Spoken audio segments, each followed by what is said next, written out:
ଭୁଷୁଡ଼ି ଗଲା ବନ୍ଧ ଚାଲିଗଲେ ମାଛ। ଚାରି ଦିଗରେ ପାଣି ହିଁ ପାଣି, ଯେଉଁଠି ନଜର ବୁଲାଇବେ ସେଇଠି ପାଣି। ବରଗଡ଼ ଜିଲ୍ଲା ଗାଇସ୍ଲେଟ୍ ବ୍ଲକ। ଏ ହେଉଛି ସାଲେପାଲି ଗ୍ରାମର ଚିତ୍ର।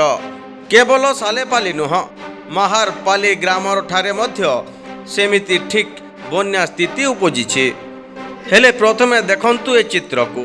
ବନ୍ଧ ଭୁଷୁଡ଼ି ଯିବାରୁ ପାଣି ଚାଲିଗଲା, ପାଣି ସହ ମାଛମାନେ ମଧ୍ୟ ଚାଲିଗଲେ। ତେବେ କେମିତି ବନ୍ୟା ସ୍ଥିତି ସୃଷ୍ଟି ହୋଇଛି ସ୍କ୍ରିନ୍ ଉପରେ ଦେଖନ୍ତୁ। କୁଶଳ ଧାରାରେ ବର୍ଷିଲା ଏବଂ ଗାଁ ଗାଁରେ ବର୍ତ୍ତମାନ ବନ୍ୟା ସ୍ଥିତି ଉପୁଜିଲା। ସାଲେପାଲିରେ ଘୋର ବର୍ଷା ଯୋଗୁଁ ବନ୍ୟା ସ୍ଥିତି ଉପୁଜିଲା। ପ୍ରଥମେ ବନ୍ଧ ଭିଡ଼ ଭୁଷୁଡ଼ି ଗଲା, ପରେ ଗାଁ ଭିତରକୁ ପାଣି ମଧ୍ୟ ପଶିଲା। ଗାଁ ରାସ୍ତା ମଧ୍ୟ ଖରାପ ହୋଇଯାଇଥିବା ଅଭିଯୋଗ ହେଉଛି। ଚାଷବାସ ସବୁତକ ଗଲା। ଗାଁ ଭିତରେ ଶେଷରେ ପାଣି ବି ପଶିଲା। ଗାଁ ରାସ୍ତା ମଧ୍ୟ ଆବଡ଼ ଖାବଡ଼ ହୋଇଯାଇଥିବା ଦେଖିବାକୁ ମିଳିଛି। ସେପଟେ ଆଜି କିନ୍ତୁ ଗାଇସ୍ଲେଟ୍ ବ୍ଲକର ସମସ୍ତ ଗାଁରେ ଜଳମଗ୍ନ। ଯେଉଁଠି ଦେଖିବେ ସେଇଠି ପାଣି, ଯେଉଁ ଗାଁକୁ ଯିବେ ସେହି ରାସ୍ତାଘାଟ ଉପରେ ପାଣି ହିଁ ପାଣି।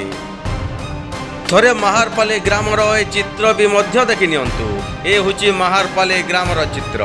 ରାସ୍ତା ଉପରେ କିଭଳି ବନ୍ୟା ଜଳ ଯାଉଛି ଦେଖନ୍ତୁ। ଏଠି ମଧ୍ୟ ସମାନ ସ୍ଥିତି।